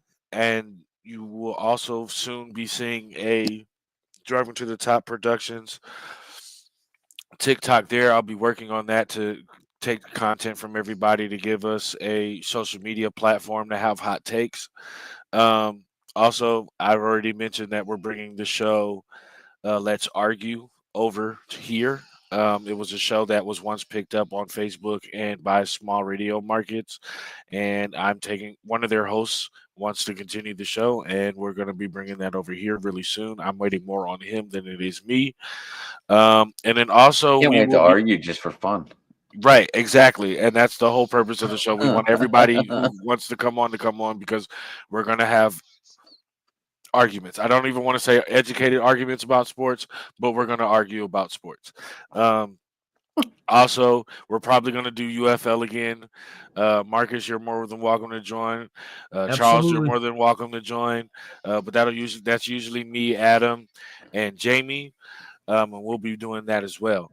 So again, thank you for watching Driving to the Top Productions. And don't forget to like and subscribe. And Charles, I'm gonna pass it on to you. Rap, do you do the DC down? Do you do DC down there for the UFL? You're on mute, buddy. He was No, on a full. I'm sorry. He was on a full rant. No. I was just saying I don't ever go to DC hardly. As far as I wasn't sure if you followed the DC team or not. DC, I'm Baltimore, brother. I'm not DC. I'm one of these Baltimore people. There's I meant for UFL, just for football, players. I'll definitely be checking some of it out. Some of those guys like Turpin actually going to go to the NFL and play well. So yeah, I'll definitely be checking it out. So this week, basically, what we're gonna do, we're gonna go over Ravens draft targets. Who's gonna who the Ravens might be looking at in the first round on the podcast as well. Baseball, we're gonna do first spring training report. It's going out that, and we're gonna be talking a little college basketball. Michigan State and Maryland coming up next week. So we're going to be talking a little bit about that. And of course, we're going to be talking about Tucker and his foolishness. 17 now. 17 now. Yeah. It's up to 17. Yeah, we had Justin Tucker with all these massage therapists and Ben Cleveland getting a DUI next. So, start number in those days. I have a lot of things to say about these massage therapists why is it not in the media? I am not saying anything on my channel. I'm shocked the Ravens haven't said anything. They haven't made a statement at all. This has been going on for 2012, right? Yeah, so they haven't said anything. So it's Kind of crazy. He's going to be an ex-Raven, I think, pretty soon too. So even despite of everything he's done. All right. Hey, well, you can get me at Sports Talking It on Twitter. You can also get me at Driving to the Top on YouTube. Remember, hit that like, subscribe button. Follow me on the Driving to the Top page. I try to answer quickly. It doesn't mean I always do. I am at work a lot. And that's where you can find us. Thanks, everyone, for tuning in. Thanks for the comments. I know I didn't share any because I didn't understand any of the questions over there on the comment section. But, hey, guys, thanks, everyone, for tuning in. Marcus, we'll stay in touch here. We'll get you running. Evan, obviously, great times. Let's do it. Let's get this shit all rolling down the hill, and let's go. Rav, you're doing awesome too, buddy. I just want to tell you that. But everybody, have a good night.